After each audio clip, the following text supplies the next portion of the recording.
Bismillah wa salatu wa salam ala rasulillahi amma ba'd. Donc voici le cours numéro 2 dans notre livre Al-Mabadi al-Fiqhiyya ala madhhabi al-Imam al-Shafi'i rahimahullah ta'ala. Nous avions vu la semaine dernière une petite introduction, un petit résumé dans la science, l'apprentissage de la science. J'avais dit que nous allions commencer le livre dans ce deuxième audio, mais on va essayer de faire aussi une petite introduction, très courte, dans le fiqh. Qu'est-ce que le fiqh? Pourquoi le fiqh? Alors, avant même de commencer, on va définir ce que c'est que le fiqh. Le fiqh, dans la langue arabe, donc la jurisprudence, al-fiqh en langue arabe, dans la langue arabe même, ça signifie quoi? Al-fahm, la compréhension. Allah subhanahu wa ta'ala nous dit A'udhu billahi minash shaytanir rajim Qalu ya Shu'aib ma nafqahu kathiran mimma taqul. Donc ils dirent ô Shu'aib, nous ne comprenons pas grand-chose à ce que tu dis. Nous ne comprenons pas ma nafqahu. D'accord? Donc on voit qu'ici que al-fiqh signifie la compréhension. Donc ça c'est dans la langue arabe. Ensuite, sa définition dans son sens religieux, dans la terminologie de cette science du fiqh, c'est la connaissance des ahkam religieux propres aux actes, d'accord, avec leurs preuves détaillées. La connaissance des ahkam propres aux actes avec leurs preuves détaillées. Voilà ce que c'est que la définition del fiqh dans la terminologie des sciences islamiques. Alors on voit ici dans cette définition que elle commence par la connaissance, el-ma'rifa, d'accord? Donc on voit ici que c'est pas n'importe qui peut donner des jugements religieux. Il faut la connaissance. La connaissance de quoi? Des ahkam propres aux actes. D'accord?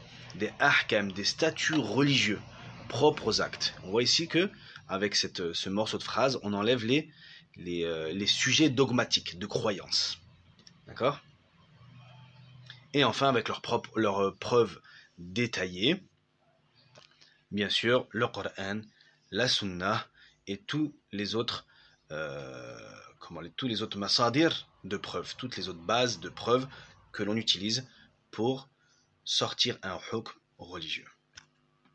On ne va pas plus détailler que cela dans ces définitions-là, parce que c'est un livre de débutants, donc peut-être on reviendra dans les koutoub qui sont un peu plus longs, mais pour l'instant on reste sur cette définition-là qui est très simple et qui est compréhensible pour tous. Ensuite, après cette définition, on peut se poser la question, pourquoi apprendre le fiqh selon un madhhab? Et cette question, elle est importante.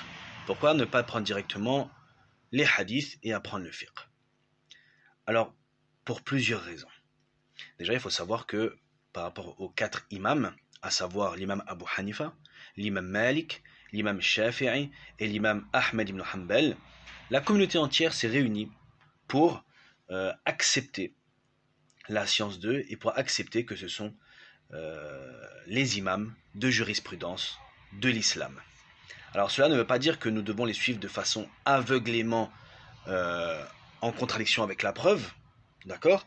Car tous ces imams, ils sont tous d'accord, il y a unanimité que tous leurs hukms descendent du Coran et de la Sunna. Donc quoi qu'il en soit, leur statut juridique, leur raisonnement ne seront pas en désaccord avec le Coran et la Sunna. Mais de par leurs efforts d'interprétation par rapport à certains versets et à certains hadiths, alors il y a eu des divergences. D'accord? On peut expliquer certaines divergences par plusieurs points. Premièrement, le sens dans la langue arabe. La langue arabe est une langue tellement riche qu'il peut y avoir plusieurs sens à un même mot.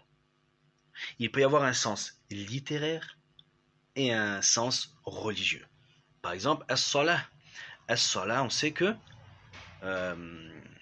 dans la langue arabe, cela veut dire ad-du'a, l'invocation.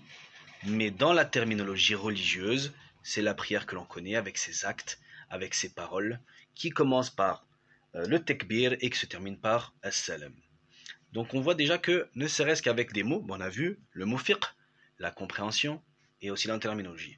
On voit que des mots arabes peuvent avoir un sens aussi bien littéraire et religieux. Et déjà, ça peut commencer à créer des divergences.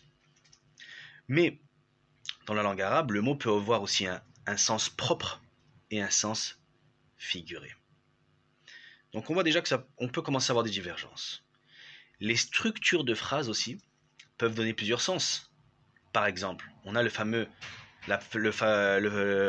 verset où Allah subhanahu wa ta'ala nous dit Wamsahu bi ru'usikum, et essuyez vos têtes. Donc ça, c'est le verset des ablutions. Et dedans, on a Wamsahu bi, on a le harfu ba. Donc le ba bi ru'usikum, ce ba là, il veut dire plusieurs choses. Est-ce que c'est un ba qui est zaïd, ou est-ce que c'est un ba, comme l'a dit les Shafi'i et les Hanafi, c'est un ba qui veut dire certaines parties. Donc ici, regardez, dans ce verset-là, on a Wamsahu bi ru'usikum. Les Maliki et les Hanabila, ils ont dit, c'est un ba qui est zaïd, donc c'est toute la tête. Donc dans les ablutions, on doit essuyer toute la tête. Les Hanafi et les Shafi'i, ils ont dit non, c'est un ba ici qui veut dire ba'd, qui veut dire une partie. Donc les Hanafi, ils ont dit un quart de la tête, et les Shafi'i, ils ont dit même toute petite partie suffit. Donc on voit que une structure de phrase peut donner plusieurs sens. Donc on voit un petit peu les divergences ici. Mais est-ce que ça veut dire que les autres ont tort? Alors nous disons que notre madhab, c'est celui qui a sawab, c'est celui qui est juste, mais les autres madhab ne sont pas faux. Alors qu'est-ce que ça veut dire ça? Ça veut dire que nous on part du principe où notre madhab, il faut qu'on ait la certitude que ce soit celui qui est juste, mais que les autres madhab soient justes aussi. D'accord? Ça c'est important. On parle des trois autres madhahib, attention. L'imam Abu Hanifa, l'imam Malik et l'imam Ahmad ibn Hanbal. Parce que ces trois imams, ils ont fait aussi les efforts, d'accord, d'interprétation. Donc ça, c'est un point qui est très important. Il peut y avoir aussi d'autres points, notamment au niveau de la sunna, d'accord, au niveau de la transmission des hadiths. Donc il se peut que certains hadiths soient parvenus à certains imams et pas à d'autres. Il se peut que certains imams voient que ce hadith il est faible alors que d'autres voient qu'il est accepté. Il se peut. Donc il y a plein de points comme ça qui mènent à des divergences, d'accord, dans les ramifications des actes d'adoration. Mais on se doit de respecter les autres madhahib. On se doit de respecter leurs arguments et on se doit de respecter leurs pratiques. Alors ça, c'est super important. Et nous, si on utilise un madhab, c'est pour avoir une voie tracée dans la façon d'apprendre notre fiqh. Mais bien sûr, on se met toujours dans la tête qu'en apprenant le madhab, donc nous, à travers le madhab de l'imam al-Shafi'i, rahimahullah ta'ala, on fait cela pour suivre le prophète Mohammed sallallahu alayhi wa sallam et ce qu'Allah subhanahu wa ta'ala nous a demandé.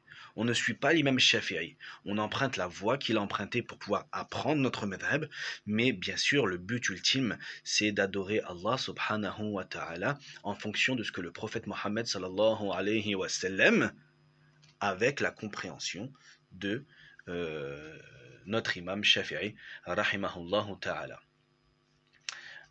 Donc voilà cette petite introduction dans le fiqh, et je trouve ça très important de commencer par cela pour éviter que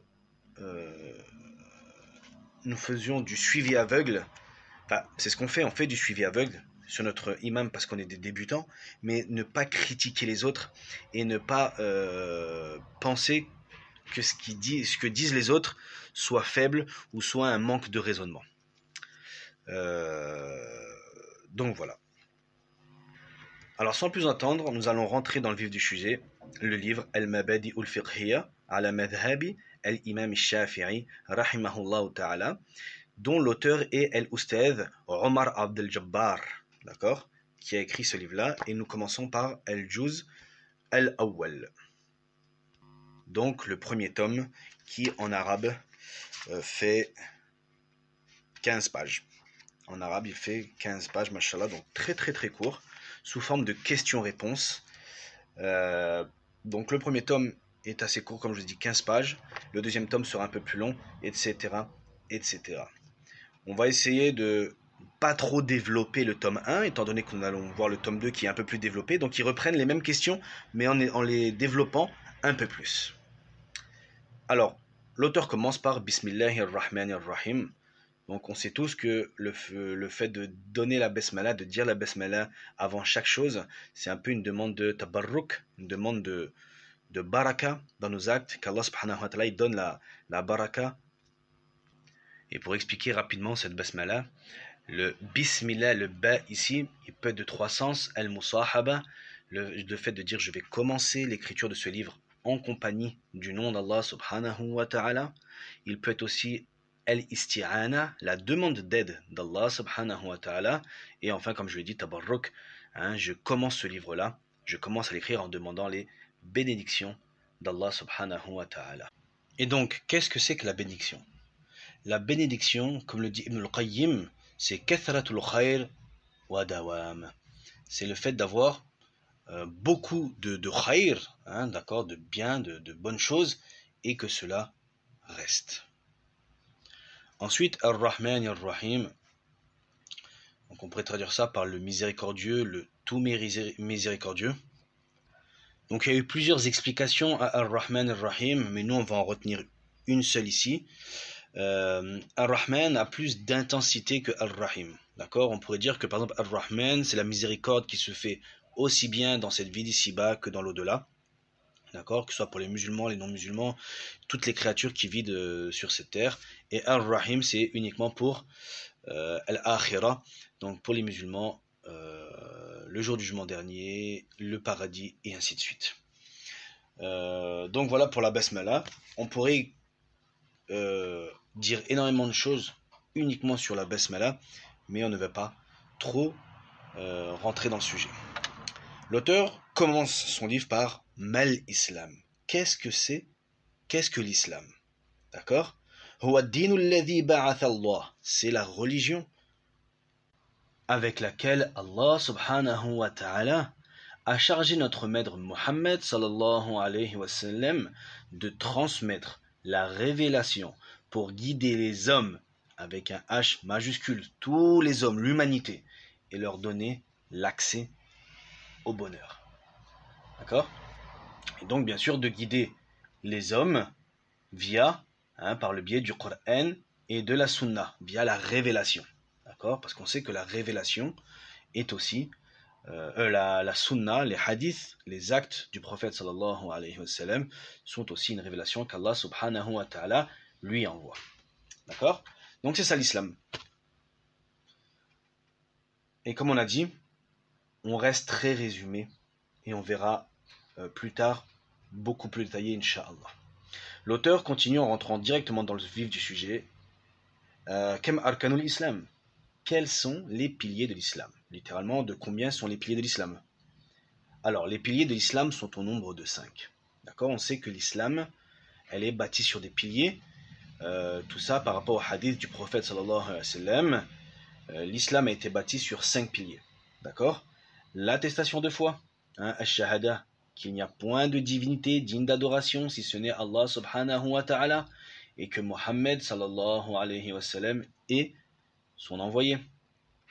Deuxièmement, iqamus salah, donc l'accomplissement de la prière.